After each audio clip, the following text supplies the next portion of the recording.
If you can hear this, if you have a radio and hands steady enough to tune it, answer. Not tomorrow, not when you feel brave, not after you finish counting your cans and bullets and regrets. Answer now, while a human voice still means anything. This is George Fredrickson, retired astrophysicist, widower, old man living above the tree line because I preferred weather to people and silence to the world's noise. I had a cabin, a telescope, a decent library, a woodpile that kept me honest. For a long time, that felt like a life. Now it feels like a waiting room with no doctor coming. I'm transmitting on shortwave because the satellites are either blind, dead, or lying. Cell networks came apart like wet paper. The internet didn't so much go down as it evaporated, as if the world itself exhaled and took modernity with it. It wasn't an EMP. It wasn't war. If it was war, it didn't use missiles. It used gravity. There are things you can tell yourself when the lights go out in a city. You can tell yourself it's localized, temporary, fixable. You can tell yourself people in offices are working the problem. You can tell yourself there's a plan. But you can't tell yourself that when the moon rises in the wrong place. Let me begin with the one merciful thing I have left. I'm not guessing. I'm not speculating. I'm not spinning campfire mythology into a broadcast because it keeps me warm. I watched it happen. I had already been tracking the lunar perigee shift for weeks. Little anomalies, just a whisper at first. The moon is supposed to be obedient. It's a clock hand, a metronome, a quiet partner in Earth's long dance. But then it started missing beats. On the third clear night of the change, before the roads went to hell, before the first sirens died in the valleys, I climbed out onto my deck with the old Meade scope and my notebook, expecting to confirm a small deviation, a rounding error, a nuisance. What I saw made my stomach feel like it had become something else entirely, something loose, panicked, and trying to flee. The moon looked too big. Not poetic too big, not harvest moon romantic too big, not my eyes are tired too big. Too big as in angular diameter. Too big as in the geometry doesn't care about your feelings. I did what I've done all my life when confronted with something that wants to turn you into a child again. I measured. Twice. Then a third time because the second time felt like I'd misread my own handwriting out of terror. The numbers weren't wrong. The moon was closer. Or the space between us was being edited. And it wasn't a smooth approach. Not a gradual spiral inward like some slow, celestial tragedy you'd see in a documentary with mournful strings. It was jerky, wrong in the way a puppet is wrong, like something tugged the orbit and let go and tugged it again. You can laugh at that. You can decide the old man in the mountains finally drank enough whiskey to slide into madness. But if you're laughing, your world is intact. Mine isn't. And neither is yours, if you're still alive to listen to this. The first public sign, before the oceans climbed their own walls, was the tides. Everyone loves tides.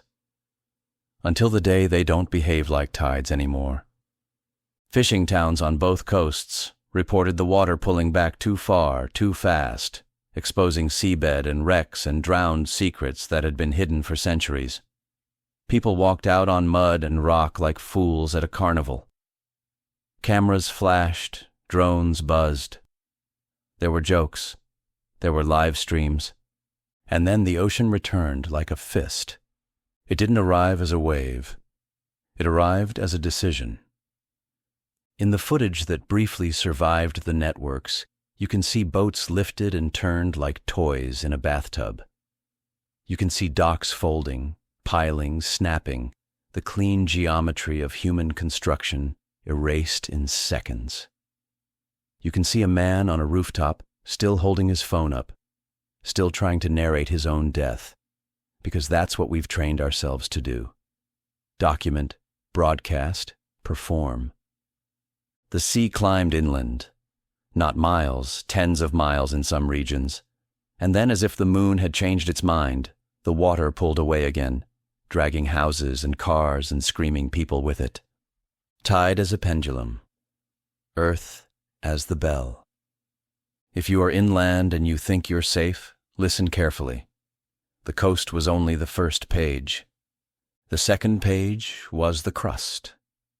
On the fifth day, again, I'm not sure it was the fifth, but it felt like a fifth, earthquakes began in patterns that didn't match plate boundaries. Quakes where there should have been quiet. Deep quakes that didn't ripple like normal but shuddered as if the rock itself was being squeezed and released.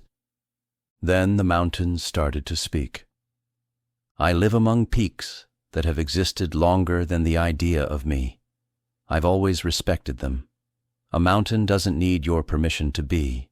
It doesn't care if you're in love. It doesn't care if you're afraid. But I have never heard the Rockies make the sound they made 2 nights ago. It was low at first, something you'd mistake for distant thunder if your mind wanted comfort. But it grew into a sustained groan like an old ship's hull twisting under pressure. The glass in my windows vibrated. My teeth vibrated. The stovepipe rattled and made a metallic chime that sounded absurdly like a warning bell. I stepped outside into snow and starlight, and the air was so thin it felt like God had skimmed off the top layer and forgotten to replace it. The moon hung above the ridgeline, swollen and bruised-looking, too bright, too close. And then the ground buckled. Not a dramatic Hollywood rupture. Not a clean crack you could point at and say, "That's the fault line." It was subtler than that, which made it worse. The land moved like a living thing that was trying to shake off parasites. Trees swayed without wind. Snow slid off slopes in wide sheets. Somewhere down valley I heard boulders roll like distant drums. My cabin creaked, and for a long moment I thought I'd built my sanctuary on a trapdoor. I got through that night by doing what I always do when I'm afraid. I turned fear into procedure. I checked the bolts. I checked the generator. I checked the water. I checked the radio, the coax line, the antenna angle, the spare fuses, the old notebook where I keep frequencies like prayers. And I made myself a promise. If the world ends, I will not let it end in silence. So here I am. If you can hear this, you should know a few things. First, this isn't a lunar eclipse problem. This isn't astrology. This isn't a weird season. It's not a supermoon you can hashtag and forget. The moon's orbital parameters are changing in a way that should not be possible without an enormous transfer of energy. Something is altering the system, either adding energy, removing it, or changing the effective gravitational relationship between Earth, Moon, and perhaps something else.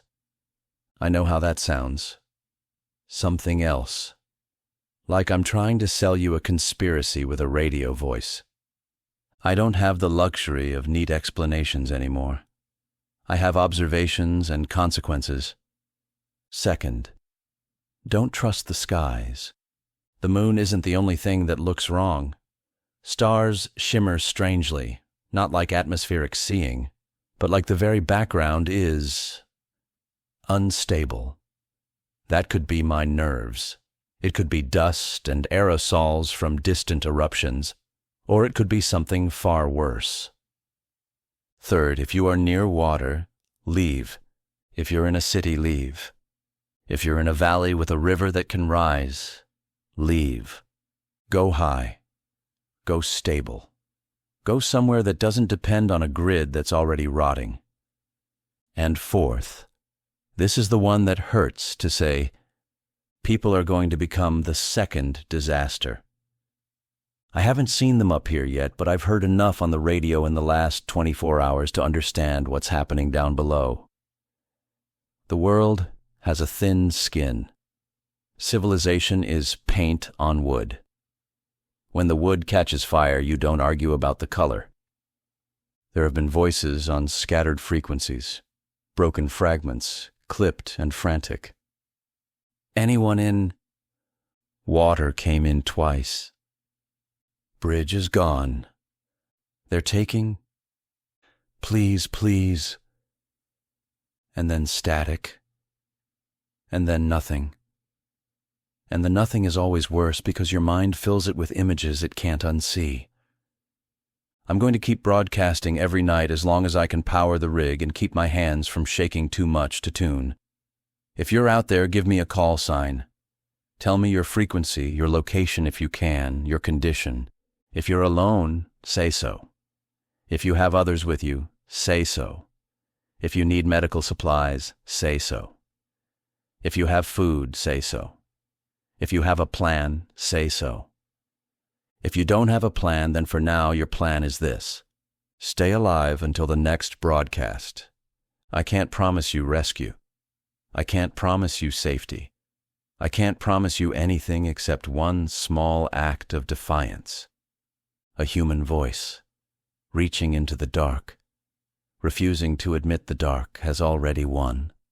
This is George Fredrickson, GF-RM, transmitting on 6.915 megahertz, upper sideband.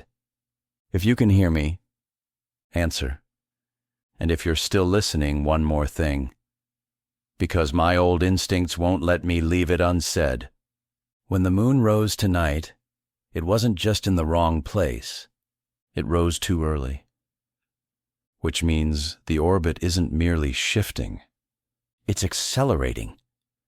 And acceleration is never a story that ends gently.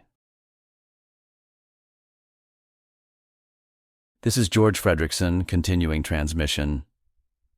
If you're hearing this, after answering yesterday, stay on frequency.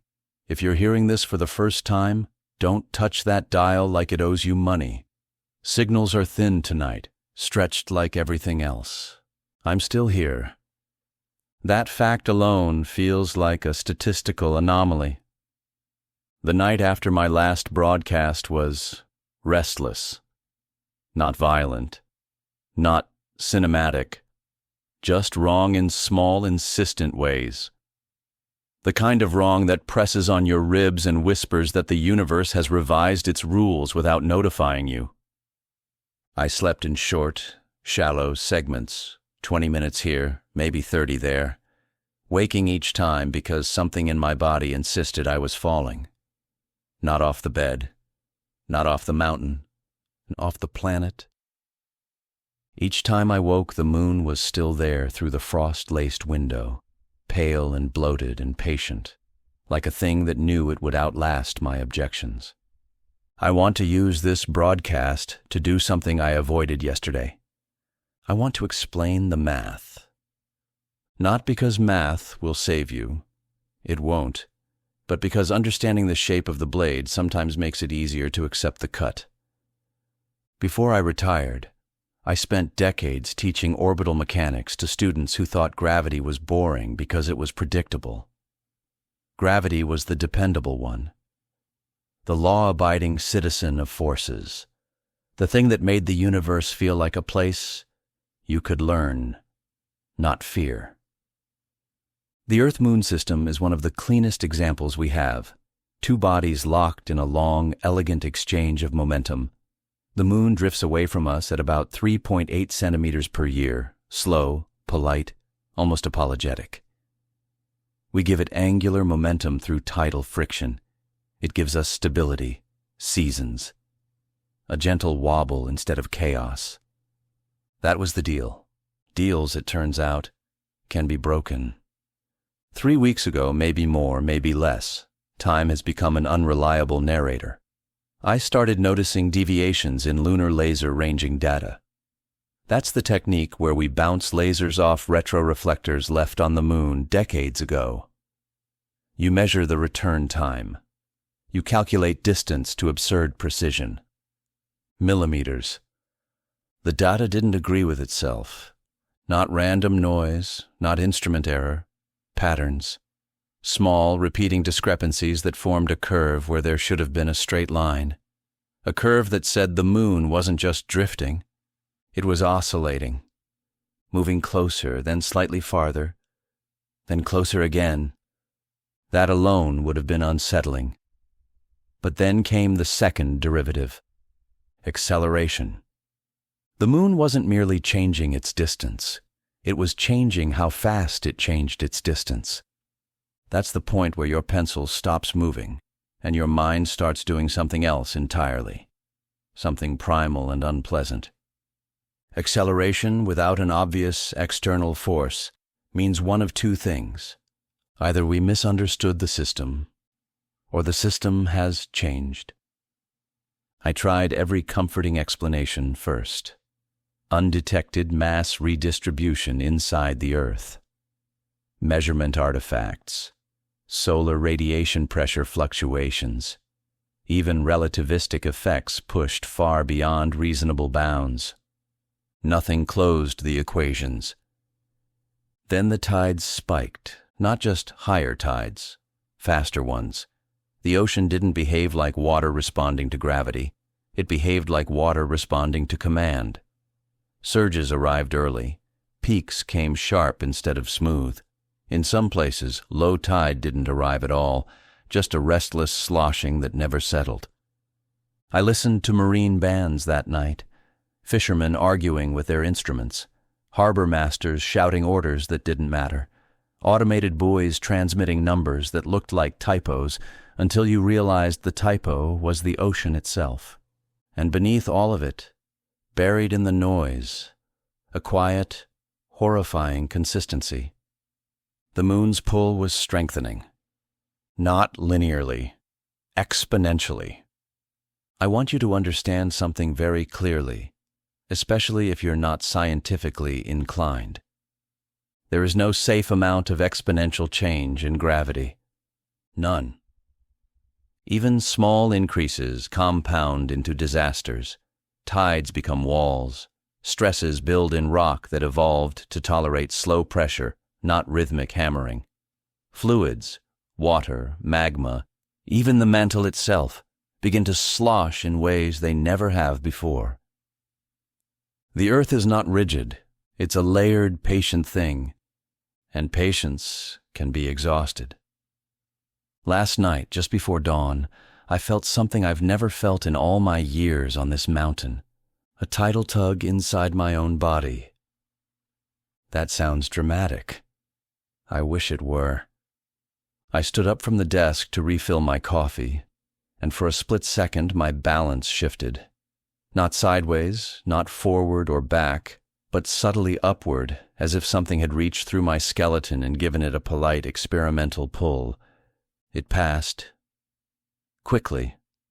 But it left behind a queasy certainty that my mass, my actual mass, was being negotiated by forces that didn't care I was retired. Outside, snow had crept downslope overnight. Not as an avalanche, just migration. Thin tongues of white sliding where they had held for weeks. Trees leaned at new angles. Rocks that had been stable for decades now rested against one another like strangers, forced into intimacy. The mountain is rearranging itself. If you're hearing this from a lowland area and you're thinking, good, let the mountains deal with it, you're misunderstanding the order of events. High ground fails first. It always does. Pressure finds the weak points, and weak points are where the structure is most ambitious. I attempted to reach former colleagues yesterday. Old emails bounced like ghosts, knocking on a door that no longer exists. I tried emergency frequencies. I tried academic bands. I tried numbers I shouldn't still have memorized. What I heard, what little I heard, was chaos wrapped in professionalism. One voice, likely a graduate student or junior researcher, was repeating the same sentence over and over, as if repetition might anchor it to reality. The orbital energy budget doesn't balance. The orbital energy budget doesn't balance. Another voice, older, calmer, said something that has been circling my thoughts ever since. If this continues, Roche, limit calculations are no longer theoretical. For those of you without the vocabulary, the Roche limit is the distance at which a celestial body held together by gravity begins to tear apart due to tidal forces from another body. If the moon crosses that threshold, it doesn't crash into Earth. It comes apart. A ring of debris, falling rock, fire. I don't think we're there yet, but I don't think yet is a large word anymore. If you're listening and you have technical equipment, seismographs, gravimeters, tide gauges, watch them. Write things down. Record everything. Even if there's no one left to read it, the act of observing matters. It's how we assert that the universe is still something we engage with, not just something that happens to us. If you're not technical, watch the simple things. Does water slosh when it shouldn't? Do animals act like the ground is lying to them? Do you feel tired in a way that sleep doesn't fix? Those aren't omens. They're measurements. I'm going to stay on air for another 10 minutes, then shut down to conserve fuel. The generator doesn't like the cold, and neither do I. If you call in and I don't answer immediately, keep transmitting. Short bursts. Identify yourself. Silence will eat you faster than hunger. This is George Fredrickson, GF-RM. I don't know how many broadcasts I have left, but I intend to spend them telling the truth. One last thing, because I can't shake it. The moon set this morning later than it should have, which means the acceleration isn't just inward, it's irregular. As if something is testing the system, tugging, letting go, tugging again, and whatever is doing that is learning. This is George Fredrickson, continuing transmission. Before I go any further today, I want to correct the direction of the story I'm telling, because stories have inertia, and once they lean the wrong way, they become lies without meaning to. What's happening to the moon is not mystical, not intelligent, not supernatural. There is no hand in the sky, no judgment, no intention. What's happening is worse than that. It's physics doing exactly what physics always does when presented with mass, motion, and proximity. I say this because even through the static, I can hear how the human mind is already trying to cope. I've picked up fragments on the band, half-panicked voices, theories tumbling out faster than breath. It's punishment. Something ancient. They woke something up. No, the universe doesn't wake up. It doesn't punish. It doesn't care enough to explain itself. It just moves. Yesterday, after signing off, I did something I probably should have done sooner. I went back through my archived data, old sky surveys, deep field catalogs I'd kept copies of out of habit more than need. Files I hadn't opened in years, sitting on a hard drive I nearly wiped when I retired. I was looking for one thing: perturbation without intention, and I found it. Buried in noise most people stopped caring about because it wasn't exciting. No headlines, no artists' impressions, no press conferences. A mass anomaly. 2 months ago, maybe 3, a cluster of observatories picked up slight but consistent deviations in the motion of objects at the far edge of the solar system. Kuiper belt bodies that weren't where they were predicted to be. Not by much. Arcseconds. Fractions of fractions. The kind of thing you log, annotate, and assume will resolve with better data. It didn't resolve. It propagated. The deviations shared a vector. That's the part that matters. Something passed through the outskirts of the system, not close enough to be dramatic, not massive enough to announce itself with fireworks, but dense, compact, moving fast. Not a rogue planet barreling in like a cosmic wrecking ball. That would have been obvious. This was subtler, more insulting. Think of it like this. You don't need to hit a watch with a hammer to break its accuracy. Sometimes it's enough to bring a magnet close and walk away. What passed through didn't touch the moon. It didn't need to. Its gravity nudged the system off balance, just enough to change the bookkeeping, just enough to shift the Earth-Moon barycenter, just enough to turn a stable oscillation into a growing one. A flyby, that's the word we use. So clean, so harmless sounding. A stellar flyby reshaping a planetary system over millions of years is something you read about in textbooks, nod at, and move on from. But textbooks assume distance, time, gentleness. They don't account for trajectory at the wrong angle. They don't account for velocity. They don't account for what happens when a dense object, possibly a failed star, a brown dwarf remnant, or a compact interstellar mass with no light worth speaking of, cuts close enough to whisper to gravity and keep going. No explosion, no flash, no warning, just a quiet rebalancing that never finished settling. The Earth and Moon were left ringing like struck glass, and now the ringing is getting louder. Last night, I confirmed something I hoped I wouldn't. Using the last of my functional equipment, I tracked not just lunar distance, but orbital eccentricity. The Moon's path is no longer the tidy ellipse we've modeled for centuries. It's stretching, warping, which means the Moon is no longer just getting closer, it's getting unevenly closer.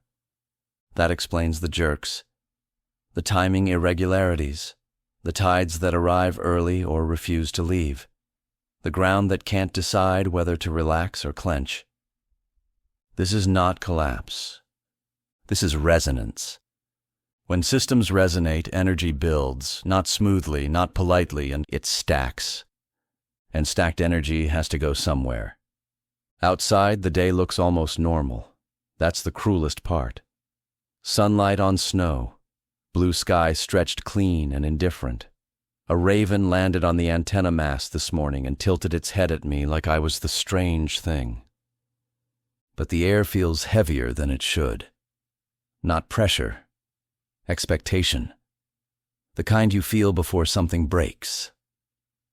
I took a walk down the ridgeline earlier, careful where I stepped. The ground made soft, cracking sounds beneath the crusted snow. I found a spring I've known for years, flowing in a different direction, water carving a new path, as if the mountain had sighed and shifted its shoulders. This isn't drama, it's adjustment. And adjustments kill things. If you're listening from somewhere with instruments, this is what matters. Watch for period doubling. Watch for harmonics where none existed. Watch for cycles, stacking instead of canceling. If you're listening without instruments, trust your body more than your calendar. Does time feel uneven? Do your joints ache without weather to blame? Do you feel unsteady, standing still? Gravity doesn't just hold oceans. It holds us. I want to say something difficult now, and I want to say it cleanly. There may be nothing to stop this. The flyby is over. Whatever passed through is gone, already slipping back into the dark between stars, carrying none of the consequences with it. We can't chase it. We can't counteract it. We can't vote against it or pray it away. All we can do is endure the math. I'll continue broadcasting as long as I can. I'll continue sharing what I know, not because it will save the world, but because understanding is the last form of shelter I have left. If you're still out there, keep listening. And if you're near anything that moves, water, slopes, fault lines, assume it will move more. This is George Fredrickson, GFRM, signing off for now. One final observation, because habits die hard. The moon tonight is not brighter, but its edges are sharper, which means the atmosphere is thinning where it shouldn't. And that means gravity is already negotiating with the sky. End transmission.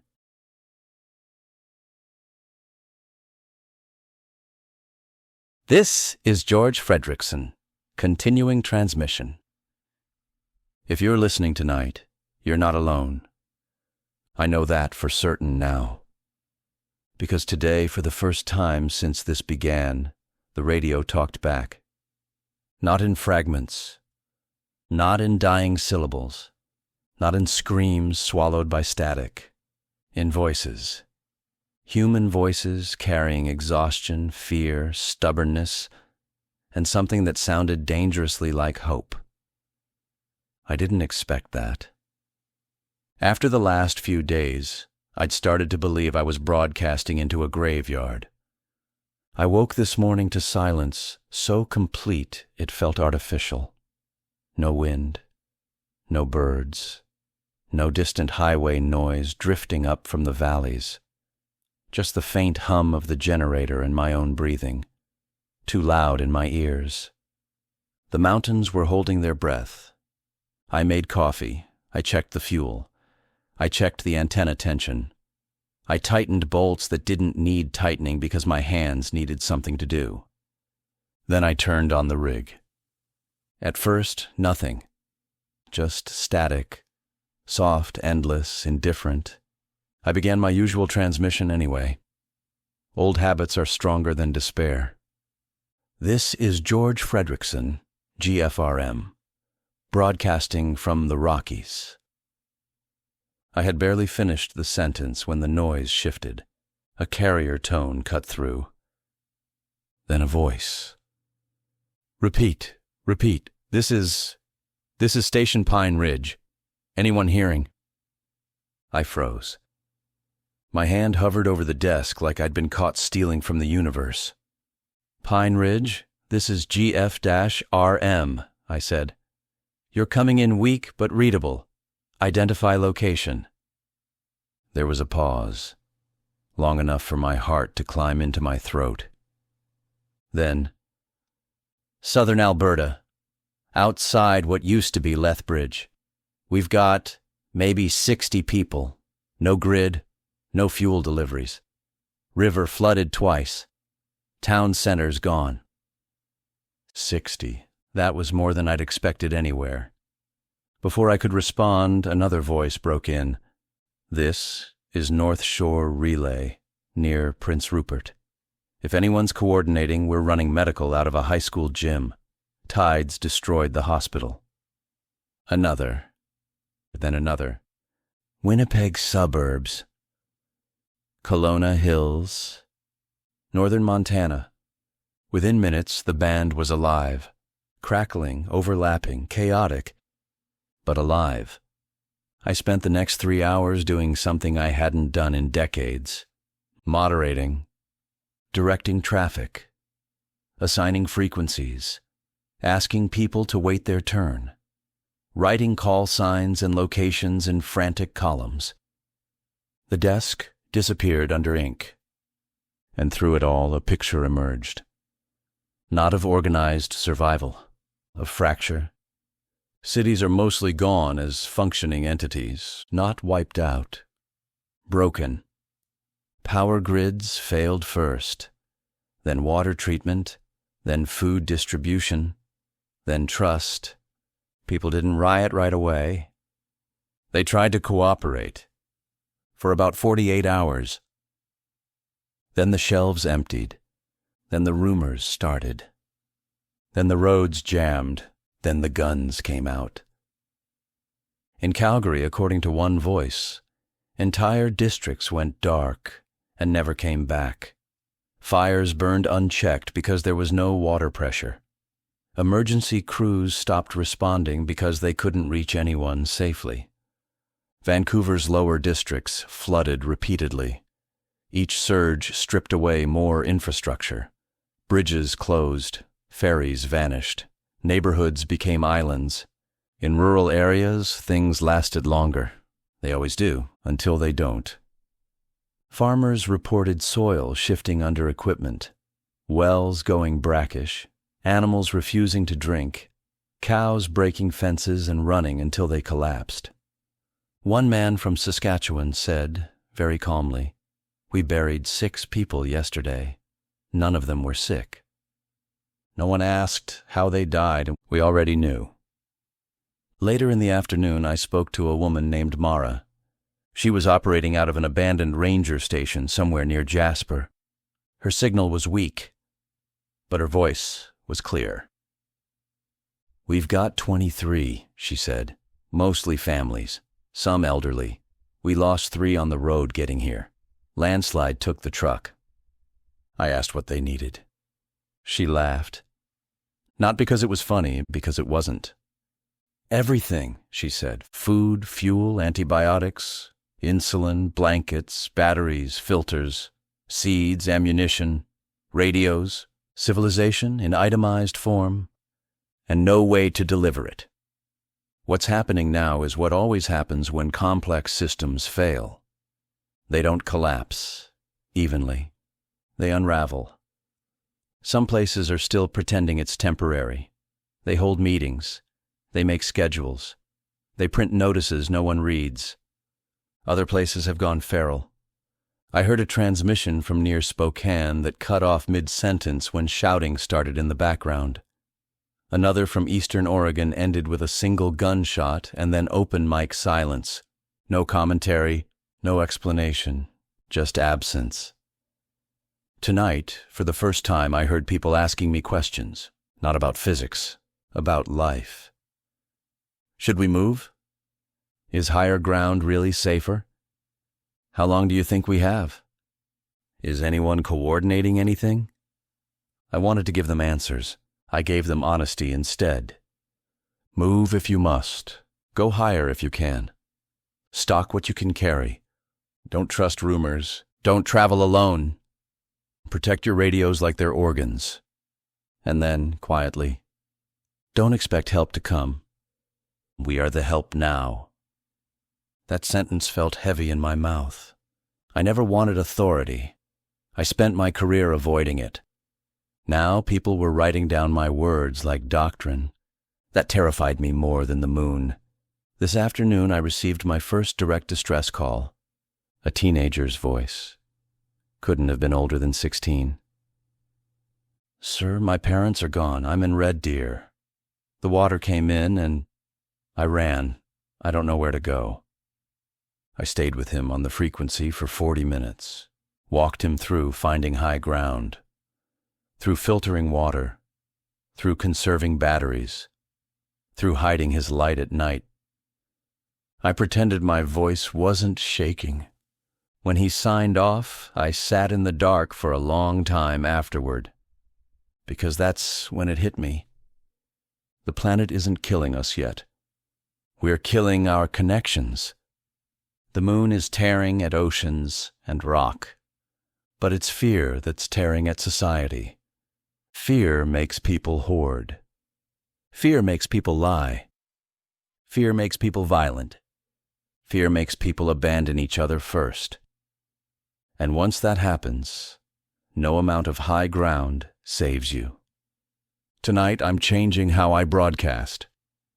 From now on, this frequency is a hub. If you're organized, say so. If you have medical capability, say so. If you have excess food, say so. If you can relay messages, say so. We are building a network out of noise. It won't be pretty. It won't be stable, but it's better than screaming alone. This is George Fredrickson, GF-RM. If you're listening, you matter. If you're alive, you're part of this. And if you're afraid, so am I. But I'm still here. One last note before I shut down. Several stations reported something new tonight. Not floods, not quakes, not tides. Atmospheric disturbances. Pressure drops without storms. Localized wind shears. strange temperature inversions, which means the sky is starting to feel it too. The system is no longer contained. It's spreading. End transmission.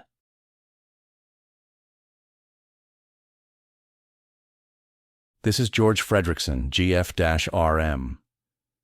If you're hearing this, it means two things. First, the ionosphere still exists. Second, so do you. Neither is guaranteed anymore. I didn't transmit yesterday, not because I didn't want to, because I couldn't.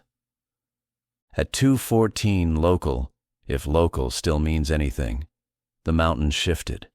Not a quake, not a slide, a settling. Like an old building finally admitting it can't hold its own weight. The cabin dropped perhaps 3 centimeters on its eastern supports, enough to shear one anchor bolt, enough to warp the desk just slightly, enough to knock the antenna mast out of perfect alignment, enough to remind me that even high ground has an expiration date. I spent most of yesterday repairing what I could. Wood shims, steel brackets, rope.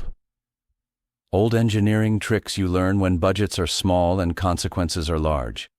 The antenna is functional. The generator is functional. I am functional. That's the best I can claim now. Over the last 72 hours, the network we built has thinned. Not vanished. Thinned. Voices that used to check in every evening are gone. Pine Ridge went silent 2 nights ago. North Shore Relay faded into static yesterday morning. Winnipeg's suburban hub transmitted once more, just long enough to say, "They're coming from the south," before cutting off.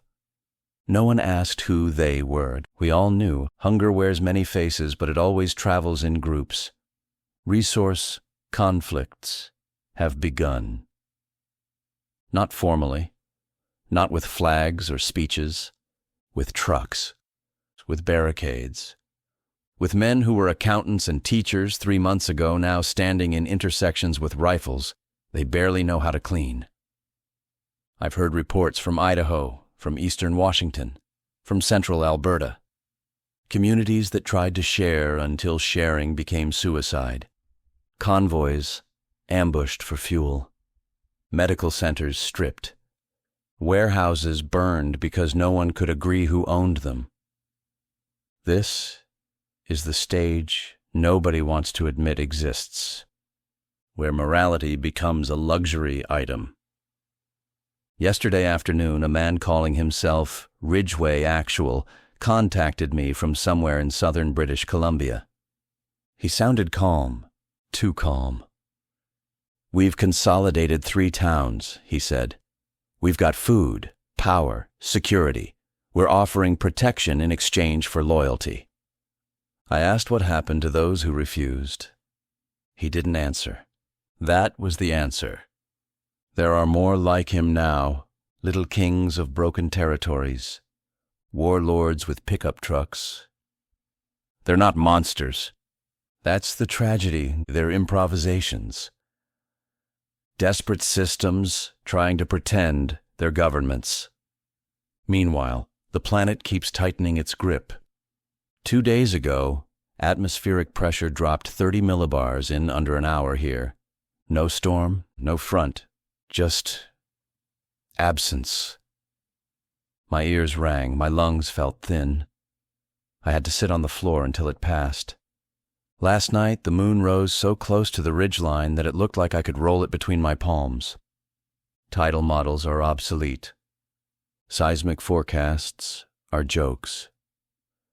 We are now in a feedback regime. Everything affects everything, and nothing stabilizes. This afternoon, I received a message that I've been carrying like a stone in my chest. Mara, from Jasper.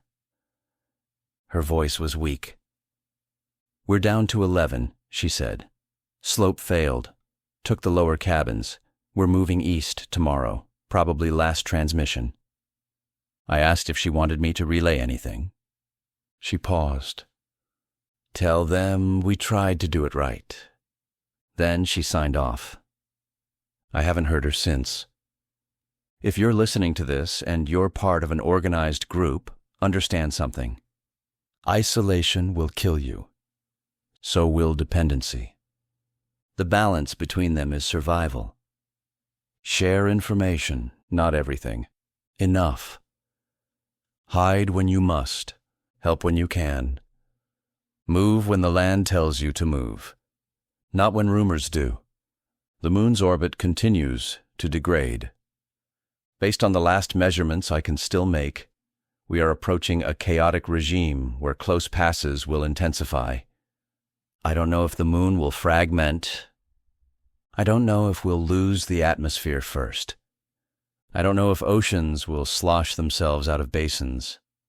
I only know this. The window for anything resembling recovery has closed. What remains is adaptation and memory. Which brings me to why I'm making this transmission longer than usual. I'm going to keep broadcasting as long as the mountain lets me. But mountains are honest. They don't promise. If one night you tune in and I'm not here, I don't want my silence to mean confusion. It should mean completion. I was born in 1957. I watched humans walk on the moon. I studied gravity my entire life. I believed naively that understanding a thing gave you some measure of control over it. It doesn't. It gives you context, which is still worth having. If anyone ever finds these recordings, if archives survive, if histories are written, know this. We were not wiped out by stupidity. We were undone by scale, by being small in a very large system, and still choosing again and again to speak to each other across the darkness. That matters. To the teenager in Red Deer, if you're alive, I'm proud of you. To Mara, you did do it right. To everyone who ever answered this frequency, you proved civilization is not buildings, it's voices. This is George Fredrickson, GF-RM, still transmitting, still listening, still human. Final note. The moon will be at perigee in 48 hours, closest approach yet. After that, the equations dissolve. If I'm here, I'll tell you what happens. If I'm not, remember each other. End transmission.